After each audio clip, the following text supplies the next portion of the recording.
Hello and welcome to Red Lines. Now this is the program that is out to x-ray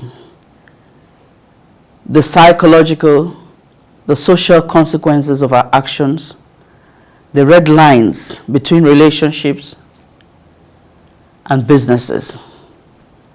So today we're looking at an epidemic that is beginning to sweep across Nigeria. From the COVID-19, there seems to be other pandemic spinning out. Is a rape of young girls. And some, after the rape, they're even killed. So to look at the issue with me today in the studio, I have a psychologist in the house, Mr. Jeff Oluwagbemiga. You're welcome to the program. Thank you very much. And seated next to him is Josie, Itoya, Splendor, my co-presenter. Yeah. You're welcome to the program. Always a pleasure being here. Let me ask you, what is rape? Let's even define what rape is. Because sometimes even when they go to the police station to report, police try to whittle down the definition of rape. Where rape is when, let me use a man now, but women to do rape men, but it's not common. It's not common. Aha. So the situation where we have a man subduing a woman into a compulsory sexual encounter, meaning the person is forced, the lady or the girl did not give her consent, or the girl is too young by law to give her consent, a minor to give her consent. So that's why in law court there's technical rape. There are some that can be proven in law court that it's not rape, that the person is consensual sex. But normally we say that when you have sex with someone and the person did not give you the consent to do that, then it becomes rape. Now, you want to stretch that to the point of, okay, what is consent?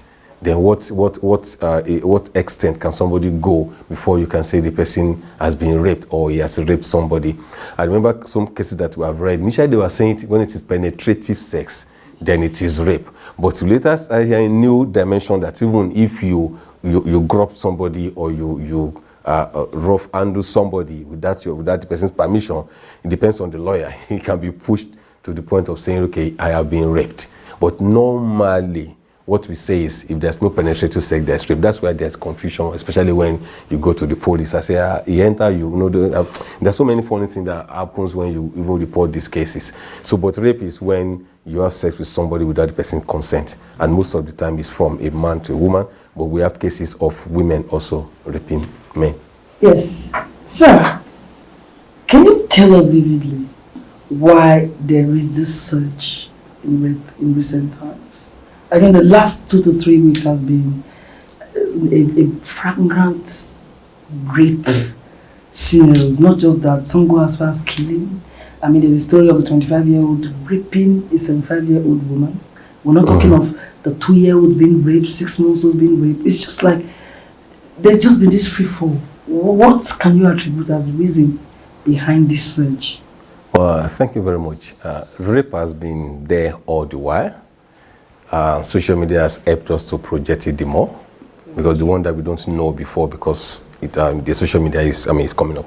But what now happened around this COVID situation is, I want to think that people have been locked down for some weeks and they became restless. And when you are restless, so many things are up in your head and you just want to come out, you want to explode somehow. And if your psychological situation at that time is not healthy, anybody can do anything just to feel that it's like you are letting off a pressure.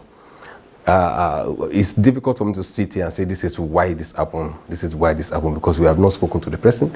We don't know the situation. But generally, we can say it is just a letting off of a particular pressure that has built up over time, over weeks, especially the lockdown. People are not used to being locked down. People are used to moving around and having their way, but now they have to be locked down in a particular place for too long a time, and then they are coming out to do this thing that they did. It's probably premeditated, and it can be due to the situation. We don't know the trigger for each person. So let's go into the mind of a rapist. What makes somebody to want to just forcefully sexually encounter a woman? Wow.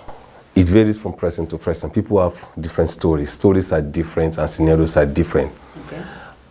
In the mind of a rapist can only be known by the rapist. The rapist might not even know. There's something we call triggers in people. Triggers. Triggers are the things that shoots the thoughts, that affect the behavior, and then bring out the action.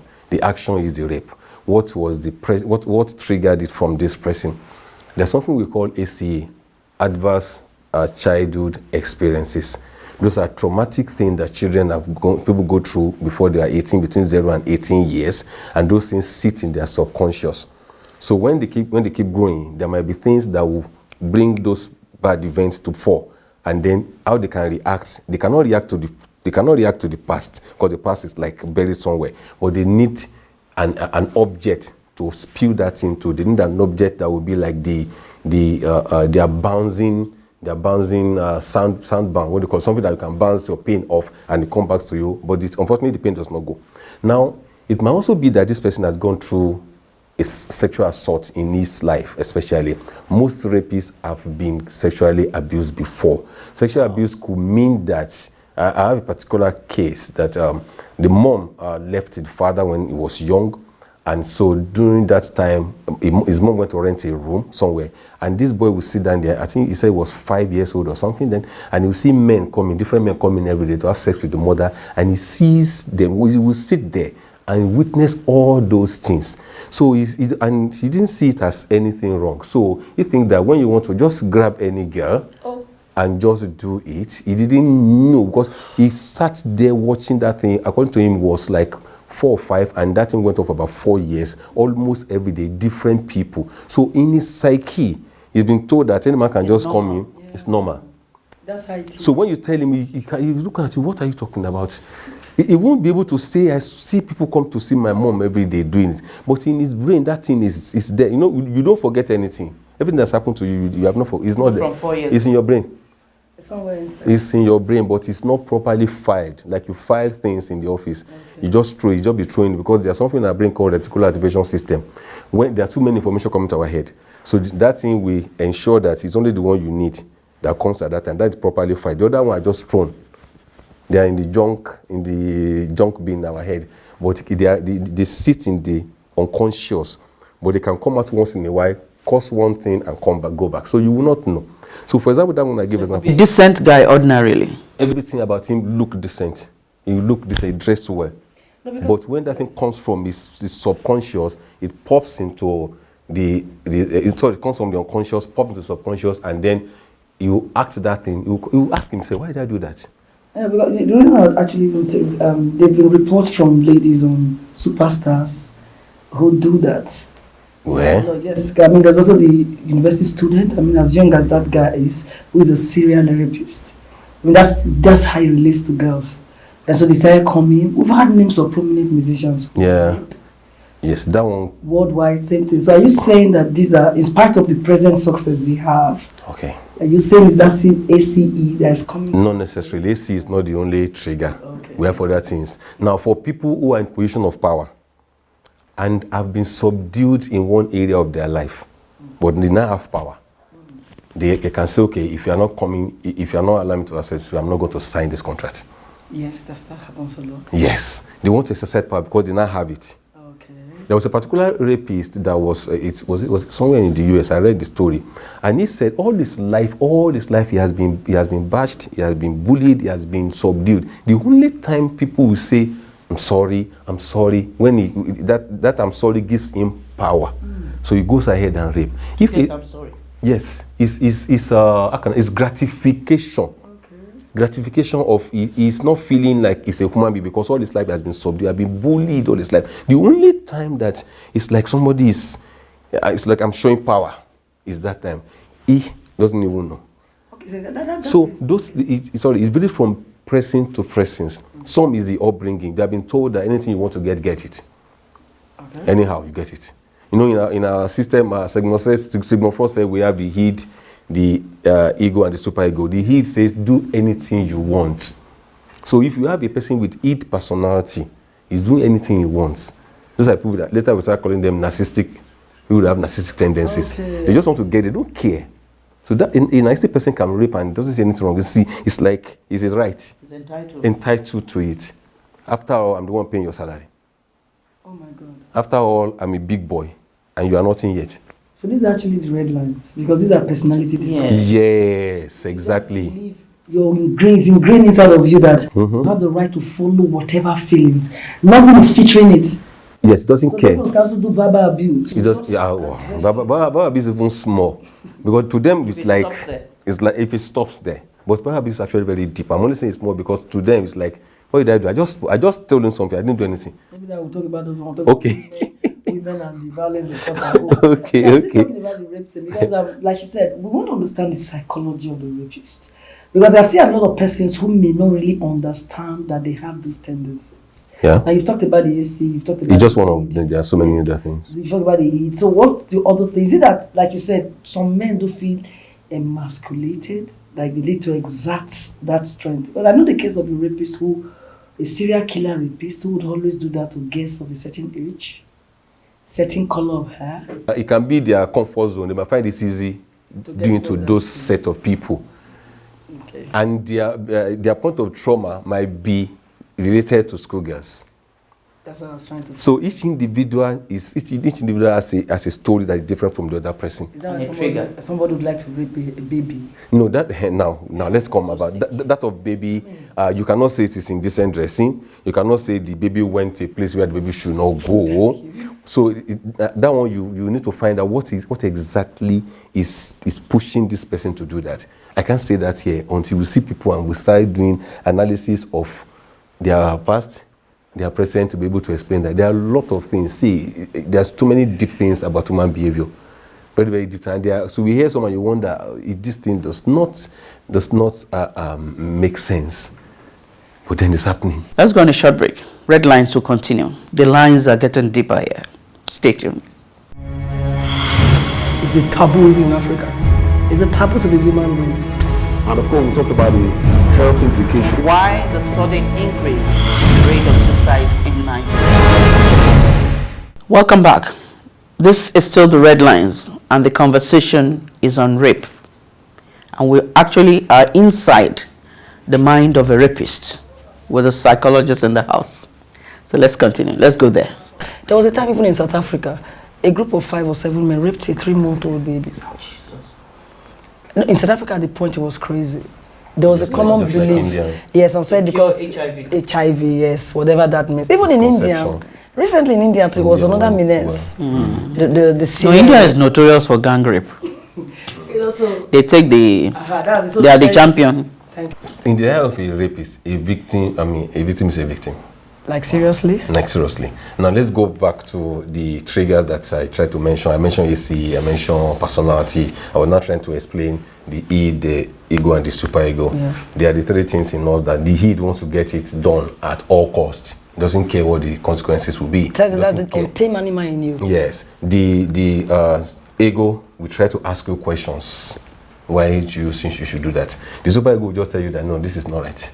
So it balances between the ego and the superego. But if you not look at people's personality, we have different personality, but it's not that personality that actually makes us to commit crimes or whatever. It's that the experiences we have gone through, because we have 4 personalities that we talk about: sanguine, choleric, melancholic, phlegmatic. Yeah, a rapist could be any of those. Okay.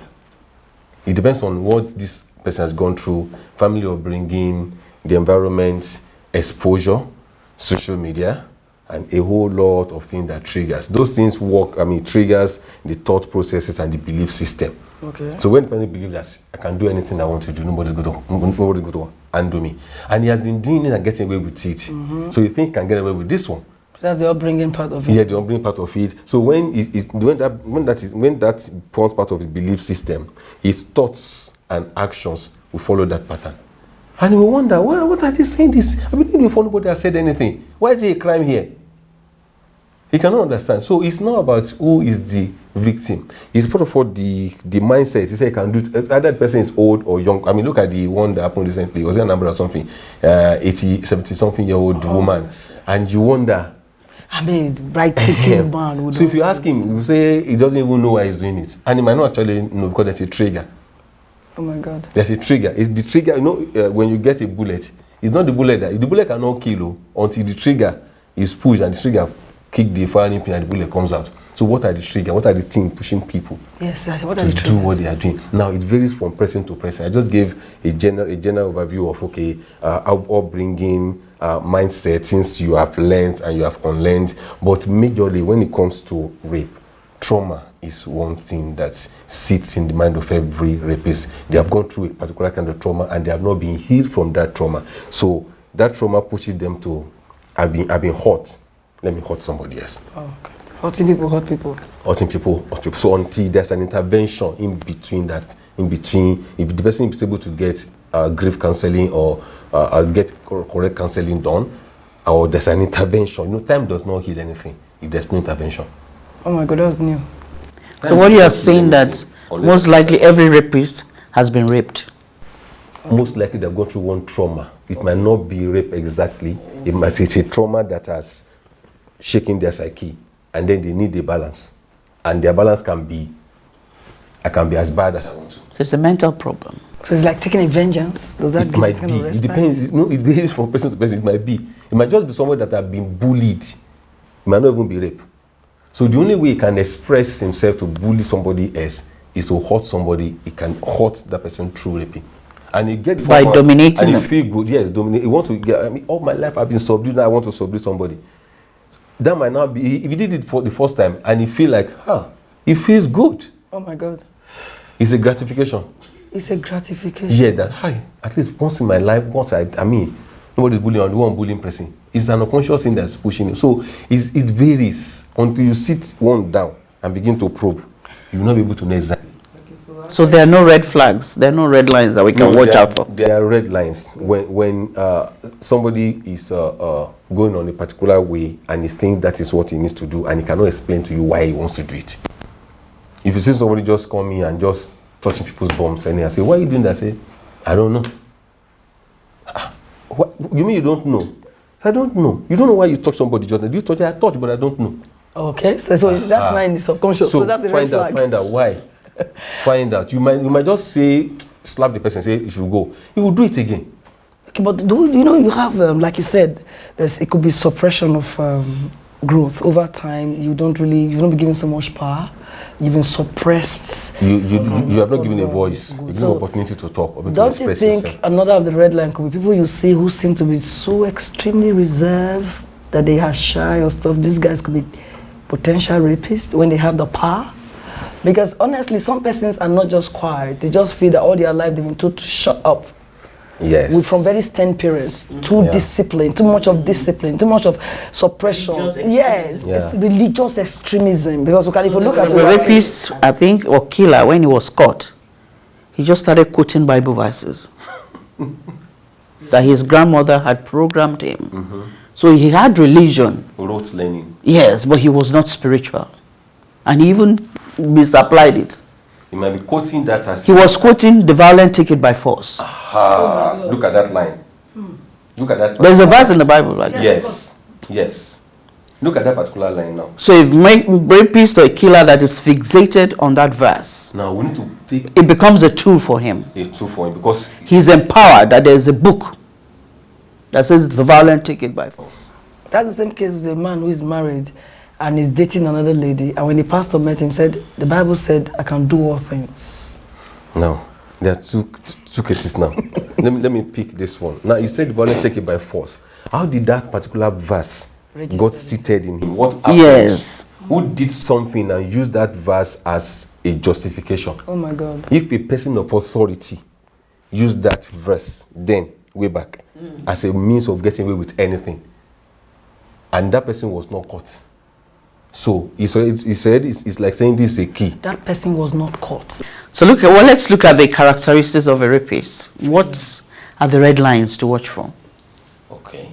I said before that someone who's been taken through trauma before has the potential to try to traumatize somebody else. So when you see someone who did something and you ask, why did you do that? And he said, I don't know. Don't just take it as I don't know. There must be something that you might not actually know. So you might need to find out, why is this person behaving this way? You might need to take that person for counseling or for mental health check Don't say the person is small. Please do take, because these days there are so many pressure that people are going through. Then you see a sharp change in behavior. Somebody that has been very excited before and suddenly, psh, don't take it like that. This boy is not a good boy now. He's now quiet. Find out something may have happened. He might have been bullied or traumatized, and then he's holding to himself. By the time he will explode, he might explode in this direction of hurting other people. Or suddenly you see somebody who used to be very quiet, very, very, very quiet, and suddenly became agitated, decided, his emotions is like flying high. You need to find out what was the spike, what happened at that point that made him to suddenly go to that high decibel kind of lifestyle. You need to find out. When time there's any sharp increase or sharp decrease in people's behavior. Then if somebody who has a lot of friends before suddenly doesn't come home with friends again, and he's like now reclining at home, he doesn't pick calls, he doesn't even eat, find out. Because sometimes when people are stressed, they might slide into depression, and some of them might sit there and not do anything. But some, the expression of their depression might be to hurt somebody, because at that point they just wanted to. They want to feel good, but they can't help themselves feeling good. So if there's no treatment, there's no intervention, those things, so many behavior can come out in such a way that it might push somebody to be a rapist. So we need to. Okay, so you're saying that at the point of depression, the mind becomes a fertile ground. Yeah, anything can come in at that Anything time. can come in. Yes. Wow. Then we now know that these days we have our phones have just one click away from a lot of movies that people see. Something can trigger. On how to commit suicide. They have a site. There's plenty sites for that. It's a site. They tell themselves, goodbye, I'm going tomorrow. And they made it fashionable. Yes. Made it fashionable. So there's so many things. So people can Google a lot of things and then want to act it out. So parents should be on the lookout for this before it gets to other person. So there are several. Behaviors are funny. Behavior is funny. You can't track. You can't say this is the master key to all the behavior, or this is when this happened, this will be the next. There could be there are so many dynamics about behavior. So you just watch out for the unusual. Watch out for the outlier. The outlier, watch out for it. See, when it's too sharp, ask questions. Okay, as a means of wrapping up, it's been proven that more than half the time the people who actually rape are close associates, family members, neighbors, people that exert some level of spiritual authority over the child, then parents, the saddest part now. If at the rate at which fathers rape their daughters, I'm not talking of stepchildren now, is alarming. You know, and then they come with all sorts of excuses. My wife traveled. Well, she died. She died, I'm lonely. Some women packed out of the house because of what they see their husband do with their daughters. People are suffering, basically. And you now leave the daughter with that father? My dear, it's crazy. There was even a movie where the woman actually hated the daughter. That she was the one seduced. Okay, there's that, maybe next time talk about it. There are even true stories that, some of these movies are actually out of, there are so many true stories that go that direction. So, what do we do? Now, why is it that most rapists are people who are close to the victims? Because it is easier. You trust them. They have access. They don't have to break the door to enter. Wow. People trust them. If they say Uncle J is coming to the house, your mom is at Galadimawa, your dad is in Kaduna, Uncle J is coming, nobody asks questions. Nobody asks. So Uncle J will just come in. And that's why nobody believed the children that Uncle J did this. Nobody believed the children. Say, Uncle J, no. Slap the person. What do you mean, Uncle J? You want to spoil our family? But Uncle J has been doing it. I have people that have come for counseling, and that's the painful part of it. Nobody believed the survivor that thing happened to them. I was giving an example earlier when I was in the office that if I have a cup of water and somebody came and drop water appear inside it, it will still appear colorless. Yes, it will. It's me that will know that something is inside this thing. But people say, no, it's not. We are looking at it. There's nothing there. But I know. Nobody understands the pain. So the people that are closest to us are the worst of nobody will believe them. People that are even, I have this story. It's a true story. Someone was saying when issue like this came up one day, he said, each time she hear the rod of Moses in the church, he go back to the pastor who raped her when she was 15. Oh my God. Because the pastor told her that his penis is the rod of Moses to part the Red Sea. Each time preaching is done in church and anything, that thing will just shut her down completely. You take her back. She's almost 50 now. Oh my God. So, but nobody believed, said they told her that you are the one that seduced the pastor. They beat her for that matter. She was beaten for that because she insulted the family pastor. It's a family pastor who can come in there anytime and nobody will ask questions.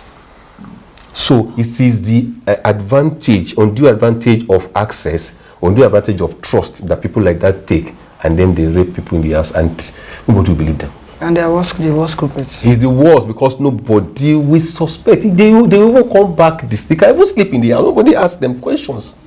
Yeah, from my experience. And those are the people that when your child, I tell your parents, please, when you're listening to me, if your child said, you are sending your child to go to Uncle Jay's house to go and give Uncle Jay something, and the child say, I don't want to go. Don't be that child. Say, why don't you want to go? I just don't want to go. You don't want to go. And he has been going before. Called. Even if it's a boy. The very first honestly, we actually don't pay attention. The very first gay person I'm going to counsel. Even the boy child has been molested a lot. We don't really pay attention to the boy child. We don't pay. The pressure is always on because we have more of it. And the numbers is higher on the girl child. Yes. But it's deeper and more traumatic with the boys, so to say, because nobody will ever. No, but it's ironical because these same boys now grow up to become rapists. So healing is important. Yes, it is. That's why we encourage them to talk. We should wrap up this edition of Red Lines, and we've been talking rape. You've had our psychologist in the house, Jeff Oluwagbemiga. Watch out for those little details. Those are the red lines. So our next edition, we'll be talking about the mind of the victim and what the society and the role parents have to play in arresting this pandemic. It's teaching time, saves 9. Watch out for the red lines. Thank you, Jeff Oluwagbemiga, for coming on the program. Thank you. It's a pleasure. I'm telling you, it's been an eye-opener talking to you. Giving us this for free. My name is Maya Oluwabi. So watch out for the next edition of the Red Lines.